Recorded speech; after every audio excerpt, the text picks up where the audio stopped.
कहा जाता है प्राचीन काल में एक तपस्वी ब्राह्मण कश्मीर में रहता था। उसका परिवार बहुत ही बड़ा था, इसीलिए परिवार का पालन पोषण करने में वो असमर्थ था। वह रात भर नारायण भक्ति में लीन रहता और दिन में धन कमाने के लिए भटकता रहता। बहुत बार तो उसे लोगों के खेतों में मेहनत मजदूरी करनी पड़ती थी। स्वभाव से वो ब्राह्मण बहुत ही विनम्र और अच्छा था, परंतु धन के अभाव के कारण उसकी पत्नी उतनी ही गुस्सैल और तेज स्वभाव की हो गई थी। वो हर समय अपने पति को तंग करती, ताने मारती और धन की कमी का रोना रोती रहती। हालांकि वो ब्राह्मण बहुत ही ज्ञानी और परमेश्वर भक्त था, परंतु उसके भाग्य में शायद गरीबी से भरा हुआ जीवन ही लिखा था। पत्नी के ताने और धन का अभाव होते हुए भी वह हमेशा नारायण की भक्ति में लगा रहता। उसकी पत्नी को अपने पति की नारायण भक्ति तनिक भी पसंद नहीं थी। वो कहती कि तुम भक्ति को छोड़कर अपने यजमानों पर ध्यान दो। इतना सच्चा और सीधा होने से हमारा गुजारा नहीं चलेगा। तुम क्यों नहीं अपने यजमानों को झूठ सच बतलाकर धन कमाते? परंतु ब्राह्मण महोदय पर इन बातों का कोई असर नहीं होता। वो अपनी भक्ति और सच्चाई के मार्ग से टस से मस ना होते। एक दिन की बात है, ब्राह्मण महाराज काम ढूंढने के लिए निकले, पर दिन भर खाक छानने के बाद भी उन्हें कहीं काम ना मिला। शाम को घर लौटने में उसे संकोच होता था कि खाली हाथ घर कैसे जाऊं। पत्नी तो ताने मार मार कर जान ही निकाल देगी, परंतु घर तो जाना ही था। सो वो डरते डरते आंगन में पहुंचा, पर ज्यों ही उसकी पत्नी ने उसे खाली हाथ घर में आते देखा, वो हाथ में एक मजबूत टहनी लेकर आई और आव देखा ना ताव पति पर टूट पड़ी। जैसे तैसे रात कटी। अगले दिन फिर से ब्राह्मण काम की तलाश में निकल पड़ा। इस दिन भी भाग्य ने उसका साथ नहीं दिया। शाम ढलते ढलते वह घर पहुंचा तो घर में अन्न का एक दाना भी नहीं था। उसके बच्चे भूख से तड़प रहे थे। यह देखकर उसका कलेजा मुंह को आने लगा, परंतु वो करता भी क्या, बच्चों को खाली पेट ही सुला दिया। परंतु उसे खुद नींद कैसे आती। वो सोचने लगा कि भगवान ने स्वयं ग्रंथों में कहा है कि मैं रात होने से पहले कीड़े मकोड़ों तक के लिए अन्न की व्यवस्था करता हूँ। यदि पुस्तकों में लिखी हुई यह बात सही है तो मेरे कलेजे के टुकड़ों के लिए अन्न की व्यवस्था क्यों नहीं हुई? इनके पेट खाली क्यों रह गए? यह सोचने के पश्चात वह उठ खड़ा हुआ। उसने वो पुस्तक खोली। पुस्तक में बिल्कुल यही बात लिखी हुई थी। ब्राह्मण अपने आप से कहने लगा कि यह गलत है, सरासर गलत है। इस बात को पुस्तक से मिटाना ही ठीक है। यह कहकर उसने कलम हाथ में ली और इस वाक्य को काट दिया। उसने पुस्तक बंद करके रख दी और लेट गया। अगले दिन प्रातः वो पुनः काम की खोज में निकल पड़ा। दिन भर काम करने के बाद उसने कुछ पैसे कमाए। इन पैसों से वो सेर भर आटा खरीदकर घर आ गया। पर ज्यों ही आंगन में पैर रखा तो वहां पर दूसरा ही आलम था। हर दिशा जगमग और हर कोई काम में व्यस्त था। दहलीज पर नजर पड़ी तो वहां पर उसकी पत्नी चेहरे पर चमक और होठों पर मुस्कान लिए उसका स्वागत कर रही थी। जब दहलीज पर आया तो पत्नी ने हंसते हुए उसके मुख में मिश्री का एक ढेला डालते हुए कहा, आज हमारी उम्र भर की विपदा और अभाव दूर हो गए हैं। आपके एक मित्र ने हमें इतना धन और संपत्ति दी है कि हम पीढ़ियों तक निश्चिंत हो गए। भगवान करे कि उसकी उम्र लंबी हो। पत्नी की बात सुनकर ब्राह्मण सोचने लगा कि मेरा ऐसा कौन सा मित्र है जो इतना दयावान है। हो ना हो कोई गलती से यह धन दे गया है। कहीं मेरी पत्नी ने किसी सीधे साधे व्यक्ति को अपनी चतुराई से ठगा तो नहीं? ब्राह्मण ने पत्नी से पूछा, अरे वह कौन था? अजी क्यों नाटक करते हो, जैसे कुछ पता ही नहीं। वह वही था जिसकी कल कहीं पर आपने जीवा काट दी थी। पत्नी ने आगे कहा, काफी खून बह रहा था बेचारे का। वो कह रहा था कि अपने पति से कहना कि मेरी जीभ में टांका लगा दे, जिससे खून बहना बंद हो जाएगा। बकवास ना कर, मैंने किसी की जीभ नहीं काटी। मुझे पूरा पूरा बता दे कि वह कौन था, नाम क्या था उसका। पति एक सांस में बोल पड़ा। जब आप सुबह शहर की ओर चल पड़े तभी एक घोड़े वाला आया। उसके घोड़े की पीठ पर एक थैला था। मुझसे पूछा कि तुम्हारा पति कहाँ है। मैंने कहा वे काम से गए हैं। उसने कहा ये थैला ले लो तो मैं जाऊं। हमने थैला लिया और ऊपर की मंजिल में इसे खाली किया। इसमें हीरे, रतन, मोती और सोने के सिक्के थे। थैला लौटाते हुए हमने उससे पूछा कि आप कौन हैं, क्या नाम है आपका, ये रतन, हीरे आदि आप कहाँ से लाए हैं। उसने जवाब में कहा कि मैंने तुम्हारे पति का ऋण चुकाना था। कल रात तुम लोगों के पास खाने के लिए कुछ नहीं रहा होगा, तब तुम्हारे पति ने बड़े ही क्रोध भरे लहजे में मुझसे ऋण का तकादा किया। मेरी जुबान से जब कुछ देर तक कोई बोल ना फूटे तो वह उठा और मेरी जुबान काट डाली। यह कहकर उसने अपनी जीभ दिखा दी। वह कटी हुई थी और उससे लगातार खून बह रहा था। पत्नी बोलती ही जा रही थी। पत्नी की बातें सुनकर ब्राह्मण को पिछली रात की वो घटना याद आई जब उसने पुस्तक में लिखा हुआ वो वाक्य काट दिया था, जिस वाक्य के अनुसार भगवान इस संसार में रहने वाले सभी प्राणियों के लिए भोजन की व्यवस्था जरूर करते हैं, फिर चाहे वो मनुष्य हो या कीड़े मकोड़े। ब्राह्मण सोचने लगा, इसका मतलब मैंने भगवान की कही हुई बात को उस पुस्तक से काट दिया तो क्या मैंने नारायण की जीभ काट दी। और नारायण स्वयं अपनी कही हुई बात को पूरा करने के लिए आए थे। भगवान खुद भक्त के घर पधारे और मैं अभागा उनके दर्शन भी ना कर सका।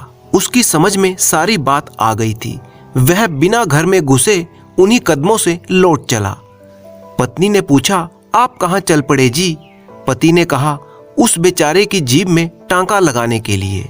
इसके बाद वह ब्राह्मण चलते चलते एक तपोवन में पहुंच गया और फिर कभी वह लौटकर घर नहीं आया।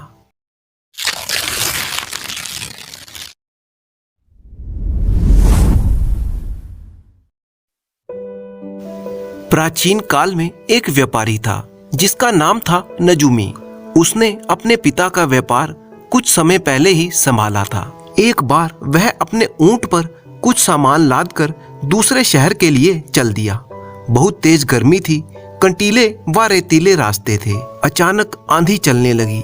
नजूमी एक ठीक सी सराय देखकर वहां पर ठहर गया। उसने ऊंट से सामान उतारा और ऊंट को बाहर ही बांध दिया। वह दिन भर का थका हुआ था, इसी कारण उसे लेटते ही नींद आ गई। सुबह को जब वह सोकर उठा तो ऊंट को बाहर बंधा हुआ ना देखकर वह घबरा गया। तभी उसने देखा कि उसका सामान भी वहां पर नहीं था। वह रोने लगा। नजूमी रोते रोते सराय के मालिक के पास पहुंचा, परंतु सराय के मालिक को ऊंट के बारे में कोई जानकारी नहीं थी। नजूमी ऊंट की खोज में तेजी से शहर की तरफ चल दिया, परंतु काफी दूर तक सड़कें सुनसान थी। ऊंट तो क्या, कोई आदमी भी नजर नहीं आता था। काफी दूर चलने पर एक राहगीर मिला। नजूमी ने उस राहगीर से पूछा, भाईजान, क्या आपने इधर से किसी आदमी को ऊंट ले जाते हुए देखा है? राहगीर बोला, ऊंट तो क्या, मैंने कोई गधा घोड़ा भी इधर से जाते हुए नहीं देखा, परंतु ना जाने मुझे क्यों लगता है कि आपका ऊंट काना है। नजूमी उस राहगीर का हाथ पकड़कर खड़ा हो गया और बोला, मैं आपको यूं ही जाने नहीं दूंगा।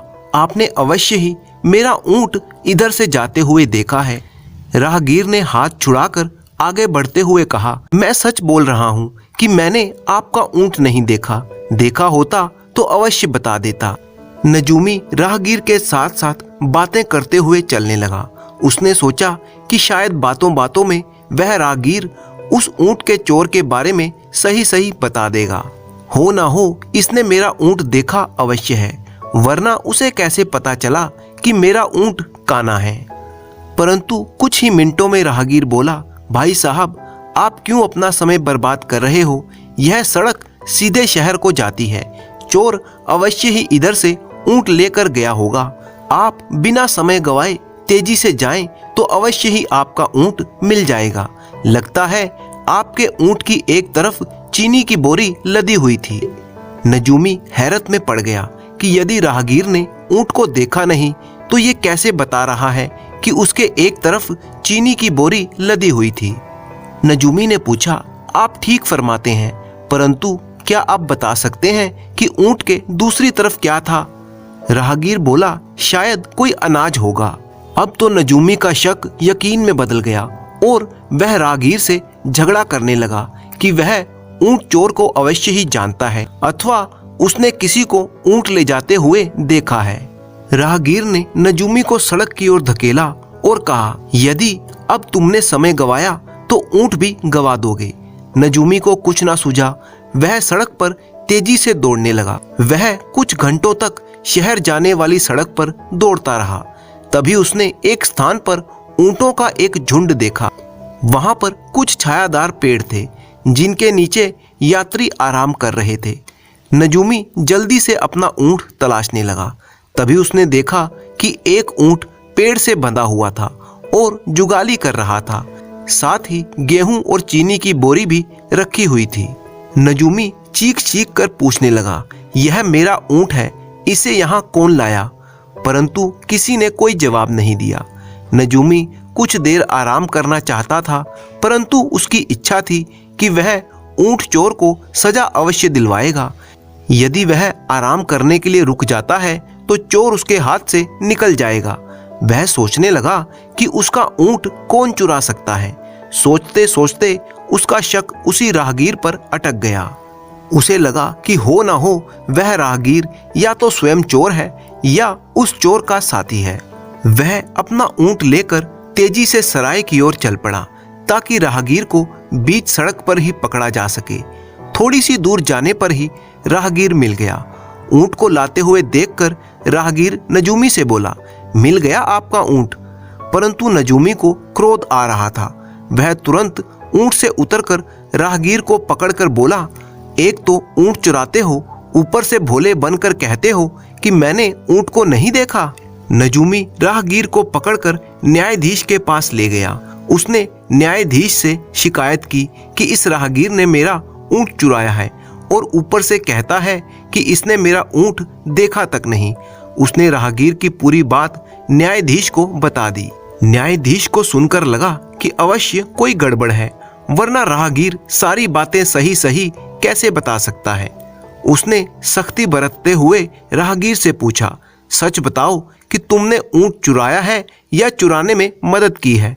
राहगीर शांत स्वभाव से बोला, हजूर, मैंने तो इसका ऊंट देखा तक नहीं था, फिर मैं ऊंट चुरा कैसे सकता हूँ?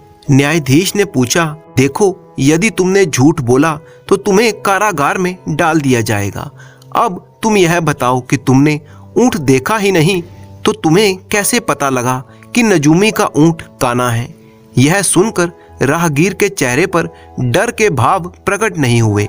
वह बिना किसी हिचकिचाहट के बोला, जिस रास्ते से मैं गुजर रहा था उस रास्ते के दाहिनी ओर के वृक्षों की डंडियां व पत्तियां बिल्कुल सही सलामत थी, जबकि बाईं ओर की पत्तियां ताजी खाई हुई जान पड़ती थी। इससे मुझे ऐसा जान पड़ा कि इधर से कोई ऐसा जानवर गया है जो अवश्य एक आंख से काना है, तभी उसने केवल एक ओर की पत्तियां ही खाई हैं। राहगीर की बात सुनकर नजूमी और न्यायाधीश दोनों संतुष्ट हो गए।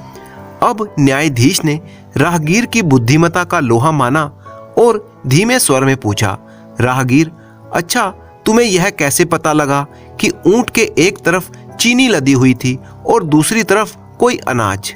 राहगीर बोला, उस रास्ते में स्थान स्थान पर चीनी के दाने बिखरे पड़े थे जिन पर मक्खियां भिनभिना रही थीं। हो सकता है कि चीनी की बोरी में कोई छेद हो। इससे मैंने अंदाजा लगाया कि उधर से निकलने वाले जानवर की पीठ पर चीनी लदी होगी। इसी प्रकार कहीं कहीं अनाज के दाने जमीन पर बिखरे हुए थे जिन्हें चिड़ियां चुग रही थी। हजूर, सड़क पर अनाज के दाने यूं ही तो नहीं उग सकते, अनाज तो खेतों में ही उगता है। इसीलिए मैंने अंदाजा लगाया कि इधर से जाने वाले जानवर की पीठ पर कोई अनाज लदा हुआ था। राहगीर की बातें सुनकर नजूमी अपने व्यवहार पर बहुत ही लज्जित हुआ और उससे माफी मांगने लगा। न्यायाधीश ने भी राहगीर की बुद्धिमता की प्रशंसा की और उसे छोड़ दिया।